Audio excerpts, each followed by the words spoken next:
En este video vamos a hablarles acerca de la menopausia y el climaterio. Entonces vamos a comenzar con la definición. La menopausia se refiere al periodo que sigue un año después de la fecha de última menstruación. La posmenopausia entonces describe los años posteriores a este evento. En promedio, las mujeres tienen su última menstruación a los 51.5 años. Los términos antiguos de perimenopausia o climaterio se refieren en general al periodo en el cual van a transcurrir los últimos años de vida fértil de una mujer, que casi siempre es a finales de los 40 años y principios de los 50 años de edad. De manera característica, comienza con ciclos menstruales irregulares. El término más correcto para referirse a esta etapa es transición menopáusica. En esta última tiene una duración de 4 a 7 años y la edad promedio de inicio es a los 47 años. Existen unas etapas de envejecimiento reproductivo y estas se van a dividir en fases. La fecha de última menstruación es tomada en cuenta y esta se precede por 5 fases y seguida de esta vamos a tener 2 fases. La fase -2 va a comprender el principio de la transición menopáusica y el estadio -1 es la última fase de esta. La fase +1A se refiere al primer año después de la fecha de última regla, el estadio +1B a los 2 a 5 años de posmenopausia y el estadio +2 a los años posmenopáusicos que siguen después de esto. Al principio de la transición menopáusica, es decir, cuando estamos en el estadio -2, los ciclos menstruales de una mujer que se encuentra en esta etapa van a ser regulares, pero el intervalo entre los ciclos va a variar de 7 días o más. En estos casos, la concentración de FSH se eleva y la de estrógenos aumenta al inicio de la fase folicular. La transición menopáusica tardía, es decir, el estadio -1, se va a caracterizar por la falta de 2 o más menstruaciones y por lo menos de un periodo intermenstrual de 60 días o más por lapsos cada vez más largos de anovulación. ¿Qué factores pueden contribuir a acelerar este proceso de la menopausia? El tabaquismo puede acelerar la edad de la menopausia unos 2 años. La quimioterapia, la radioterapia, la cirugía ovárica pueden también causar un inicio prematuro de la menopausia. ¿Cuáles son los cambios fisiológicos que pueden ocurrir durante este proceso de transición hacia la menopausia? Entonces, el primero de ellos es el cambio en el eje hipotálamo-hipófisis-ovario. Durante el comienzo de esta transición, las concentraciones de FSH se incrementan levemente y van a ocasionar una respuesta folicular ovárica aumentada. Por lo tanto, esto va a generar unas concentraciones aún mayores de estrógenos de manera global. A pesar de continuar con ciclos menstruales regulares, las concentraciones de progesterona durante esta transición de menopausia temprana son menores y durante la transición de menopausia tardía, las mujeres van a comenzar a presentar una foliculogénesis alterada y una incidencia aumentada de anovulación. Los folículos ováricos presentan una tasa acelerada de pérdida hasta que por último se agota el suministro de estos folículos. Y por su parte, la hormona liberadora de gonadotropina se libera a su máxima frecuencia y amplitud y como resultado va a producir unos niveles circulantes de FSH y LH aumentados hasta 4 veces más. En cuanto a los cambios en el ovario, se va a producir una depresión más rápida de los folículos ováricos. Esto va a iniciar a finales de los 30 años de vida y comienza a los 40 y continúa hasta su punto en el cual el ovario menopáusico va a encontrarse desprovisto de folículos. También tenemos concentraciones en cuanto a la globulina transportadora de hormonas sexuales. Esta globulina va a disminuir después de la menopausia y por lo tanto va a incrementarse la concentración de estrógenos y testosterona libre. El endometrio, por su parte, debido a la menopausia, va a sufrir una atrofia por la falta de estimulación estrogénica. Vamos a hablar ahora sobre la valoración de la paciente. El objetivo de la valoración de la transición menopáusica va a ser mejorar la salud y el bienestar de la mujer durante esta etapa y después. Debemos realizar una anamnesis completa, una exploración física detallada y también realizar pruebas de laboratorio si son necesarias. Se deben buscar los factores de riesgo de ciertos problemas comunes, como por ejemplo obesidad, osteoporosis o cardiopatías, la presencia de algunos cánceres, diabetes y después corregirlos. Se le explicará a la paciente la importancia de una buena alimentación, de realizar ejercicio, de una ingesta moderada o nula de alcohol y evitar hábitos como el consumo del tabaco. En cuanto al diagnóstico, este se establece con base en los síntomas correspondientes y una exploración física detallada. Los síntomas más comunes en la mujer de 50 años de edad son las irregularidades menstruales, los bochornos y la sequedad vaginal. Durante la consulta es necesario efectuar una exploración física detallada en busca de cambios por envejecimiento y por la transición menopáusica. Se debe tener en cuenta la talla del peso, aconsejar sobre la importancia de hacer ejercicio para estar en el peso ideal. Además, la valoración de la distribución del peso y la circunferencia abdominal van a ayudar a identificar mujeres con obesidad que pueden tener un mayor riesgo de padecer otras enfermedades. Por ejemplo, cuando la talla disminuye, quizás haya un riesgo de osteoporosis y fracturas de la columna vertebral por compresión. Por lo tanto, pues es necesario medirla cada año. Es importante la vigilancia de la presión arterial para identificar la presencia de hipertensión, que es muy frecuente en ese grupo de edad.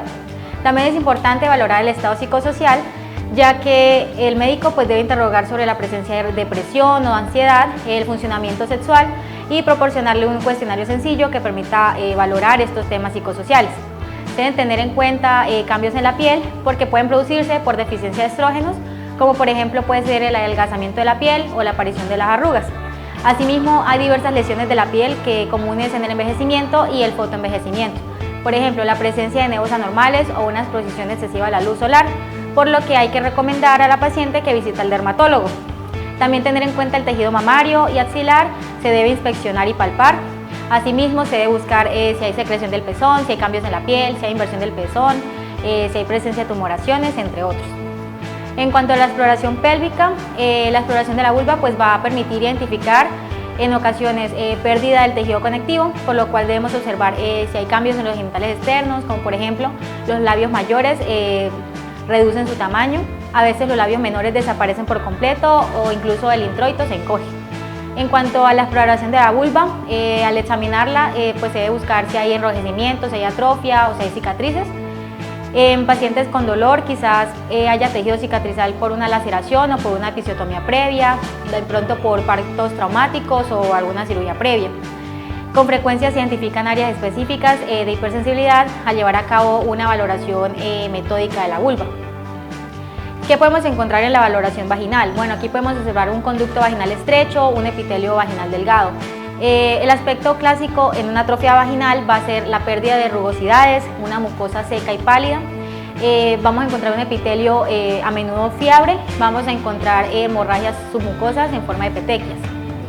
También es importante evaluar el grado de flexibilidad del introito, la resequedad de la mucosa o la presencia de atrofia. También se debe valorar la integridad de los órganos pélvicos y la posibilidad de prolapso de la vejiga, el útero o el recto.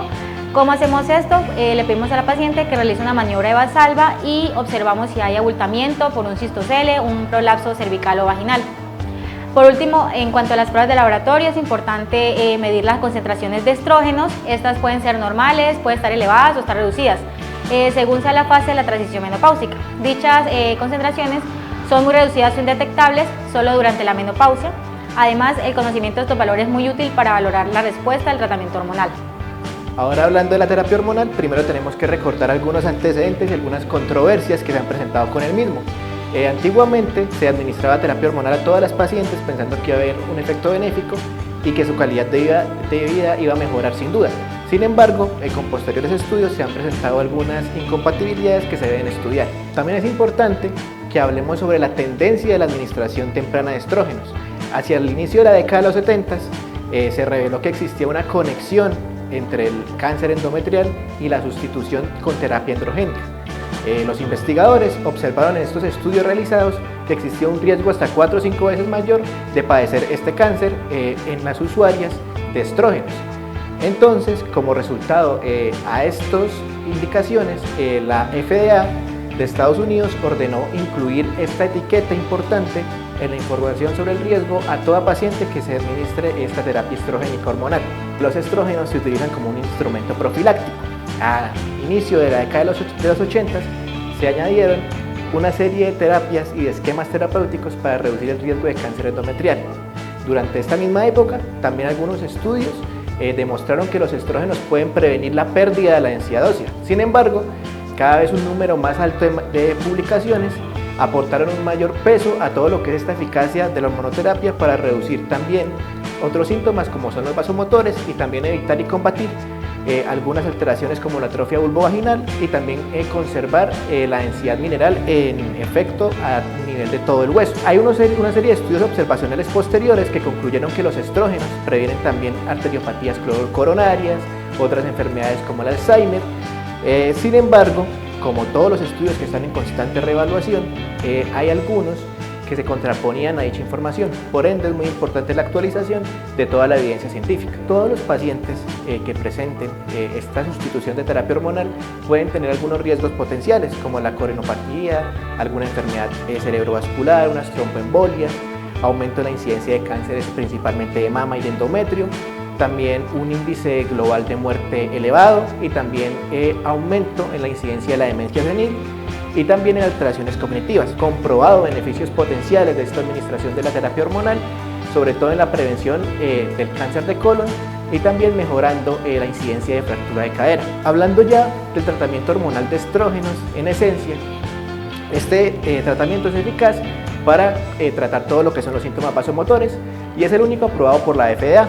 Reduce la frecuencia de los bochornos hasta en un 75% en los eventos que se pueden producir desde la semana si lo comparamos con placebo. Y también disminuye en general toda la intensidad de todos los síntomas vasomotores que puedan presentar las pacientes en esta etapa de la vida. Los progestágenos también son eficaces en el tratamiento de los bochornos.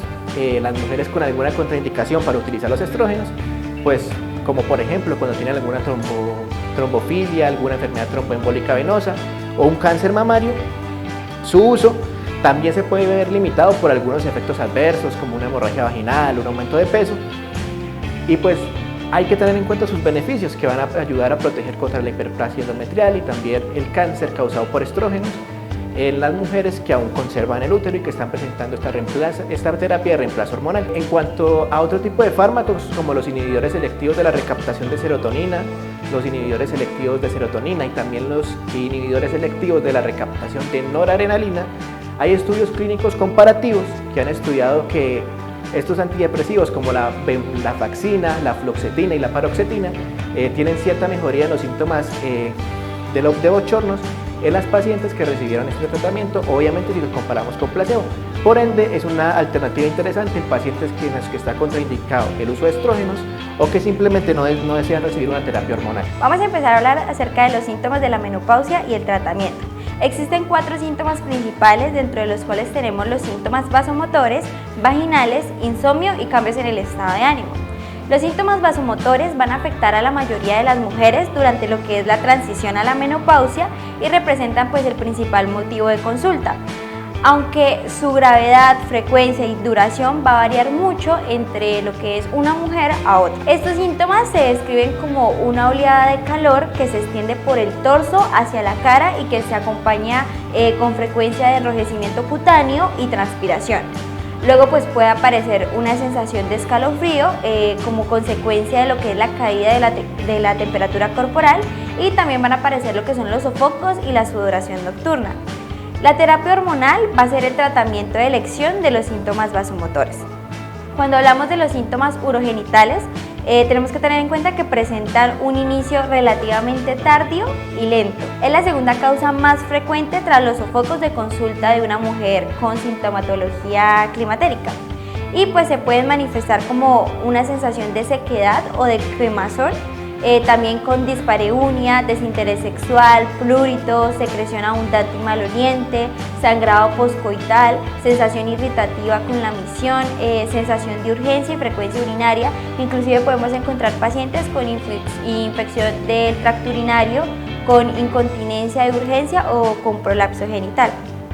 Los tejidos urogenitales son extremadamente sensibles al estrógeno y las fluctuaciones de estrógenos que ocurren durante esta transición a la menopausia, seguido a lo que son los niveles bajos sostenidos después de la menopausia, puede generar que pues, los tejidos se vuelvan frágiles y pues causen esta sintomatología molesta. Además de la atrofia vaginal, también puede ocurrir lo que es un estrechamiento y un acortamiento de la vagina y pues un prolapso uterino. La reposición estrogénica es sin duda como la medida más eficaz para hacer la prevención y el tratamiento de los síntomas urogenitales.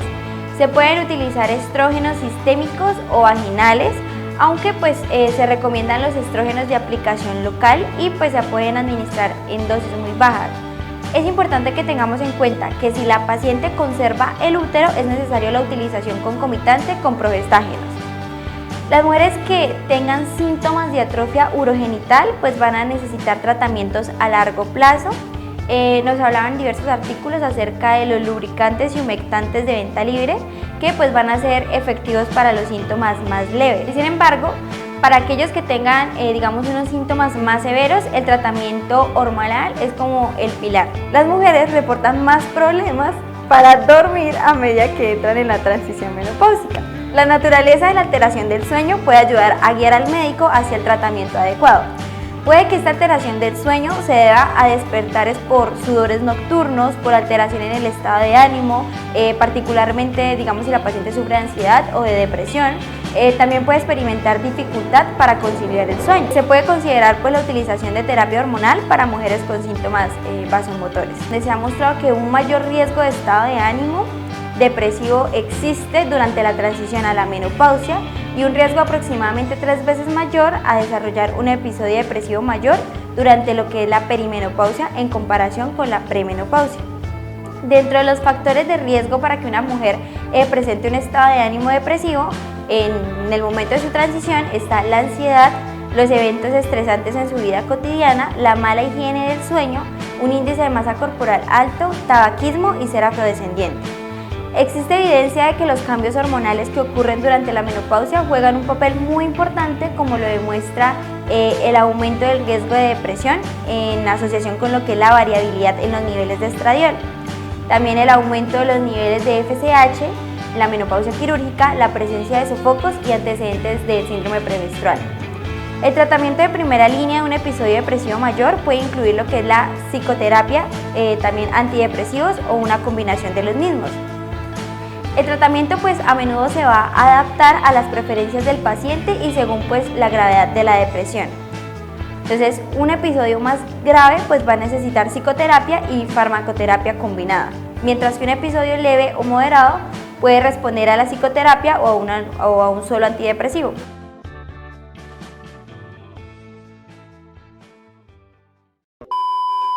Los años no, esperen. Las irregularidades, ay, me equivoqué. Pausa, corte. Los síntomas. Ahí cortamos, sí. Mujeres reportan más problemas para dormir a medida que... Perdón. Más problemas para morir.